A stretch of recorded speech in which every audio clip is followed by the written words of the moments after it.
Budget అన్ని రంగాలకు ఊతమిచ్చేలా ఉందని AP chamber of commerce president Patluri Bhaskar Rao అన్నారు. బడ్జెట్ ఓవరాల్గా ఇన్ఫ్రాస్ట్రక్చర్ డెవలప్మెంట్కి దోహదపడుతుందన్నారు.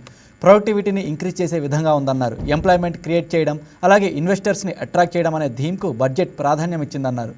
ఎంఎస్ఎంఈ రంగాన్ని ఆదుకోవడానికి ఈ బడ్జెట్ ఒక మంచి అడుగని అన్నారు. పార్లమెంట్లో ప్రవేశపెట్టినటువంటి బడ్జెట్ ఏదైతే ఉందో దానికి సంబంధించిన అంశాలు అంటే బిల్డర్స్ అసోసియేషన్ సంబంధించి పలు అంశాలకు సంబంధించి మనతో పాటు బిల్డర్స్ అసోసియేషన్ సంబంధించిన నేషనల్ కమిటీ సభ్యులు నాగమల్లేశ్వరరావు గారు ఉన్నారు. అడిగి తీసుకున్న ప్రయత్నం చేద్దాం పలు అంశాల మీద. సార్, ఎలా అనిపించింది బడ్జెట్లో బిల్డర్స్ అసోసియేషన్కి ఎటువంటి లబ్ధి చేకూరబోతుంది? బిల్డర్స్ అని కాకుండా నిర్మాణ రంగం, మౌలిక వసతులు, నిర్మాణ రంగం దానికి ప్రాధాన్యత ఇస్తూ చాలా ప్రోత్సాహకరంగా ఉన్నది. గత 4-5 సంవత్సరాలుగా నిర్మాణ రంగం ఒడిదుడుకులో ఉన్న దానికి ఈ సంవత్సరం ప్రవేశపెట్టిన బడ్జెట్, సీతారామన్ గారి బడ్జెట్ అద్భుతంగా ఉన్నది. వివిధ రకాల చర్యల ద్వారా చాలా ప్రోత్సాహకరంగా బడ్జెట్ ప్రొవిజన్స్ ఉన్నాయి. వాటిలో కొన్ని ముఖ్యమైనవి ఏంటంటే మన ఇన్ఫ్రాస్ట్రక్చర్ డెవలప్మెంట్ని ప్రాధాన్యత రంగంగా తీసుకున్నారు. అలాగే అర్బనైజేషన్ అంటే నగరీకరణ, పట్టణీకరణ, దాని ద్వారా పట్టణాల అభివృద్ధికి చాలా స్కోప్ ఉన్నది. అయితే సార్, అది గతంలో కూడా సీతారామన్ గారు ప్రవేశపెట్టినటువంటి బడ్జెట్ అయితే ఉందో అది కూడా అలాగే సక్సెస్ఫుల్గా అయిన పరిస్థితి ఉంది. అప్పుడు కూడా హర్షాతిరేకాలను వ్యక్తం చేశారు. అయితే ఇప్పుడు అటు బీజేపీ ప్రభుత్వం కేంద్రంలో, ఇటు కూటమి ప్రభుత్వం రాష్ట్రంలో ఎట్లా ముందుకెళ్ళిపోతుంది అంటారు? అంటే నిర్మాణ రంగానికి ఇంత చేయూత కల్పిస్తున్న పరిస్థితుల్లో అమరావతి నిర్మాణాలు కూడా ఉన్న నేపథ్యం ఉంది. దానికి ఎటువంటి ఊతం కల్పించబోతుందని మీరు అనుకుంటున్నారు? అభిప్రాయం ఇది చాలా ఇద్దరికీ, కేంద్ర ప్రభుత్వానికి, ఆంధ్రప్రదేశ్ ప్రభుత్వానికి, కూటమి ప్రభుత్వానికి చక్కని సయోధ్య ఉన్నది. ఇద్దరూ ఒకే మాట మీద, ఒకే బాటలో అవసరాన్ని బట్టి కేంద్రం ప్రతి విషయంలోనూ సహకరిస్తున్నది. అయితే ఈ కేంద్ర బడ్జెట్ ద్వారా ఆంధ్రప్రదేశ్ కూడా చాలా లాభదాయకమైన విషయాలు ఉన్నాయి. హై స్పీడ్ కారిడారు, మరి డెడికేటెడ్ ఫ్రైట్ కారిడారు, ఇండస్ట్రియల్ క్లస్టర్సు, వీటన్నిటి ద్వారా ఆంధ్రప్రదేశ్ భాగమై ఉన్నది. ఏపీ ఛాంబర్కి సంబంధించి పొట్లూరి భాస్కర్ రావు గారు ఉన్నారు. అడిగి తీసుకునే ప్రయత్నం చేద్దాం పలు అంశాల మీద. సార్, ఎలా అనిపిస్తుంది బడ్జెట్? గతంలో కూడా సీతారామన్ గారు ప్రవేశపెట్టిన బడ్జెట్ కూడా ఎటువంటి అప్లాజీ వచ్చింది. సెకండ్ టైం మీకు ఎటువంటి ఫీల్ వచ్చింది? ముందుగా నిర్మలా సీతారామన్ గారికి ఏపీ ఛాంబర్స్ తరఫున ఆవిడకి కంగ్రాచులేషన్ చెప్తున్నాం. 9th కన్సిక్యూటివ్ బడ్జెట్ అనేది ప్రవేశపెట్టడం మన ఇండియన్ డెమోక్రటిక్ చరిత్రలో రికార్డు.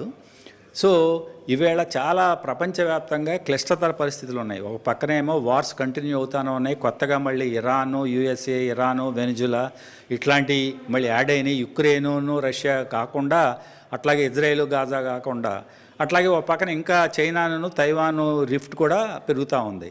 సో ఇట్లాంటి పరిస్థితులు ఒక పక్కన ఎకనామిక్ రెసెషన్ లాగా ఉంది గ్లోబల్గా. ముఖ్యంగా ఏంటంటే ట్రంప్ టారిఫ్స్ వలన ఎక్కడికక్కడ అనిశ్చిత పరిస్థితులుగా కనిపిస్తూ ఉన్నాయి.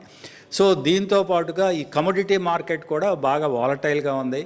ఇట్లాంటి విపత్కర పరిస్థితుల్లో ఆవిడ లాస్ట్ ఇయర్ గ్రోత్ రేట్ని 7%కి మెయింటైన్ చేయటం అనేది చాలా కంగ్రాచులేట్ చేయాల్సిన అవసరం. సార్, ప్రతి పాలసీ అంటే ప్రతి రంగంలో కూడా ఒక పాలసీని తీసుకొచ్చారు. సో అది మన అమరావతికి కావచ్చు, ఆంధ్రప్రదేశ్కి కావచ్చు, ఎటువంటి లాభం చేకూరబోతుంది మీరు అనుకుంటున్నారు? అంటే అవన్నీ ఆ పాలసీలు ఒక్కొక్క దానికి సంబంధించిన బడ్జెటరీ ఎలకేషన్స్ ఏంటి, పోలవరానికి ఎంత ఇచ్చారో, లేకపోతే ఏమన్నా మెట్రోస్కి ఎంత ఇచ్చారో, లేకపోతే ఏమన్నా పోర్ట్స్కి ఎంతో, ఇవన్నీ కేటాయింపులు అందులో చదివితే కానీ మనకి అర్థం కాని పరిస్థితి. సో మనకల్లా ఎంతవరకు ఏంటంటే ఈ హై స్పీడ్ కారిడార్ కానీ, సెమీ కండక్టర్ పాలసీ వలన అడ్వాంటేజ్ కానీ, అరకుకు సంబంధించిన టూరిజంకి సంబంధించింది ఇది కానీ, అట్లాగే టూరిజంకి వేరియస్ అదర్ అనౌన్స్మెంట్ చేశారు. టెక్స్టైల్ సెక్టార్ మన రాష్ట్రంలో అతలాకుతలో ఉన్నది. అందువల్ల మనకు ఆ సెక్టార్కి బలోపేతం అవుతుంది. మనతో పాటు లారీ ఓనర్స్ అసోసియేషన్ సంబంధించి ఈశ్వరరావు గారు మనతో పాటు ఉన్నారు. పలు అంశాల గురించి అడిగి తెలుసుకునే ప్రయత్నం చేద్దాం. సార్, ఇప్పుడు రవాణా రంగంలో కీలకమైన పాత్ర పోషించేది లారీలు. సో ఈ రవాణా రంగానికి సంబంధించి ఎటువంటి ఊతం ఇచ్చే దిశగా ఎటువంటి అంశాలని, పాలసీలను తీసుకొచ్చారు? బాగున్నాయా లేదా మీ ఉద్దేశంలో? YV Eswara Rao, general secretary, Andhra Pradesh lorry owners association, vice president south zone, all India motor transport congress, New Delhi. ఇప్పుడు 26-27 ఆర్థిక సంవత్సరానికి ప్రవేశపెట్టిన బడ్జెట్లో మా రవాణా రంగానికి సంబంధించి ప్రత్యేకమైన కేటాయింపులుగానే ఏమీ లేవు. అయితే ఇందులో ఒక విషయం ఏంటంటే మనకి కంటైనర్ల కొరత ఎక్కువ ఉన్నందువల్ల ఈ కంటైనర్ మ్యానుఫ్యాక్చరింగ్ హబ్ ఒకటి మన దేశంలో పెడతానంటాం, అది ఒకటి మంచిది. తర్వాత గత వచ్చే 5 సంవత్సరాల్లో ఒక 20 జలమార్గాలని వెంటనే కూడా అభివృద్ధి చేస్తామని చెప్పడం జరిగింది. అలాగే డెడికేటెడ్ క్యారిడార్స్, తర్వాత హై స్పీడ్ క్యారిడార్స్ అవన్నీ కూడా చేస్తామని చెప్పి ఇందులో బడ్జెట్లో చెప్పడం జరిగింది.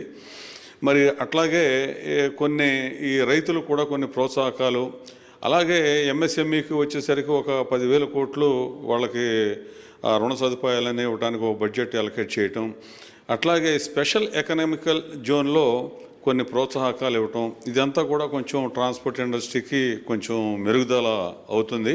ఏపీ ఛాంబర్స్ సంబంధించి వైస్ ప్రెసిడెంట్ రాజశేఖర్ ఉన్నారు, ఆయన అడిగి తీసుకునే ప్రయత్నం చేద్దాం. సార్, బడ్జెట్ ఎలా అనిపించింది మీకు? ఇంపార్టెంట్గా అనిపించినటువంటి పాలసీస్ ఏంటి? అంటే కొన్ని పాలసీలు, అంటే ప్రతి రంగానికి సంబంధించి ఒక పాలసీని తీసుకొచ్చారు నిర్మలా సీతారామన్, ఎలా అనిపించింది మీకు? సో ఈరోజు కేంద్ర ఆర్థిక మంత్రి నిర్మలా సీతారామన్ గారు అనౌన్స్ చేసిన బడ్జెట్ చాలా స్వాగతించదగ్గది. ఎందుకంటే దీనిలో 3 ఆస్పెక్ట్స్ తీసుకున్నారు. ఫస్ట్ ఏంటంటే ఇన్వెస్ట్మెంట్ని అట్రాక్ట్ చేయడానికి మనకి ఎటువంటి మెజర్స్ తీసుకుంటే మనకి కొత్త పెట్టుబడిదారులు మన రాష్ట్రానికి కానీ మన దేశానికి కానీ వస్తారనేది. అట్లాగే ఆ వచ్చిన పెట్టుబడుల ద్వారా ఇన్ఫ్రాస్ట్రక్చర్ కనుక మన దగ్గర డెవలప్ చేసుకోగలిగితే, అట్లా ఫ్యాక్టరీస్ నిర్మించి పరిశ్రమలు నిర్మించి యువతకి ఎంప్లాయ్మెంట్ క్రియేట్ చేస్తే తద్వారా మన రాష్ట్ర దేశ ప్రొడక్టివిటీ పెరుగుతుంది. అలా చేయడం వల్ల ఏంటంటే మనకు ఓవరాల్గా జీడిపి మీద దాని ఎఫెక్ట్ ఉంటుంది. సో చాలా దూరదృష్టితో చేసినటువంటి బడ్జెట్ లాగా అనిపించింది. సార్, అయితే ఇప్పుడు ఏదైతే బడ్జెట్ ఉందో ఈ బడ్జెట్లో ఎంఎస్ఎంఈ సంబంధించి ఇచ్చినటువంటి పాలసీలు కావచ్చు, అవన్నీ కూడా మనకి ఏపీకి కొంచెం ఊతం వచ్చే విధంగా అయితే ఉన్నాయని చెప్పాలి. అంటే ఇప్పుడు ప్రస్తుతం సీఎం చంద్రబాబు విజన్ ఏదైతే ఉందో, అంటే పరిశ్రమల అభివృద్ధి, అదేవిధంగా కొత్త పరిశ్రమలు తీసుకురావడం, రాష్ట్రాన్ని అభివృద్ధి చేయాలని ఆయన ఏదైతే అనుకుంటున్నారో దానికి ఈ బడ్జెట్ ఏమైనా ఉపయోగపడుతుందా? తప్పకుండా. మన గౌరవ ముఖ్యమంత్రి చంద్రబాబు నాయుడు గారు నడుస్తున్న పదంలోనే మనకి ఈ బడ్జెట్ కూడా అదే దానికి అనుగుణంగానే ఉందని చెప్పడానికి ఒక ఉదాహరణ ఏమిటంటే 40,000 కోట్ల రూపాయలు ఎలక్ట్రానిక్ అండ్ సెమీకండక్టర్ రంగానికి కేంద్ర ప్రభుత్వం కేటాయించడం జరిగింది. దానిలో మన రాష్ట్రంలో చూసినట్టయితే ఇప్పటికే చాలా సెమీకండక్టర్ మ్యానుఫ్యాక్చరింగ్ కోసం ఇప్పటికే చాలా ప్రాజెక్టులు రావడం జరిగింది. సో ఆ ప్రాజెక్టులన్నీ వాళ్ళు అనౌన్స్ చేసిన పద్ధతిలో ముందుకు వెళ్ళాలి అంటే దానికి అవసరమైనటువంటి అవుట్లే అంటే బడ్జెట్ ఎలకేషన్ అది చాలా ఇంపార్టెంట్, చాలా ముఖ్యం. సో అది ఆల్రెడీ మనం చూసామంటే మనం ప్రామిస్ చేసిన కమిట్మెంట్స్ అన్నీ కూడా ఫుల్ఫిల్ చేయడానికి కేంద్ర ప్రభుత్వం నుంచి డెఫినెట్గా మంచి సహకారం జరుగుతుంది. ఇది ఏదైతే ప్రస్తుతం ఉన్నటువంటి, అంటే ఏపీకి ఇప్పుడు ఇచ్చినటువంటి బడ్జెట్ ద్వారా అయితే మాత్రం, అంటే ఎంఎస్ఎంఈ రంగానికి ఇచ్చినటువంటి పాలసీస్ కావచ్చు, అదేవిధంగా పలు నిర్ణయాత్మకమైనటువంటి నిర్ణయాలు కావచ్చు, అవన్నీ కూడా ఏపీకి ఊతం ఇచ్చే విధంగా, అదేవిధంగా పరిశ్రమలు బాగా అభివృద్ధి చెందే విధంగా ఉంటాయని రాజశేఖర్ అభిప్రాయం వ్యక్తం చేస్తున్న పరిస్థితి అయితే ఉంది. కెమెరా పర్సన్ మౌళితో కుమార్ చంద్, వైకే న్యూస్, విజయవాడ నుంచి. ఈ వీడియో మీకు నచ్చినట్లయితే లైక్ చేయండి, షేర్ చేయండి, మా ఛానల్కి సబ్స్క్రైబ్ చేయండి.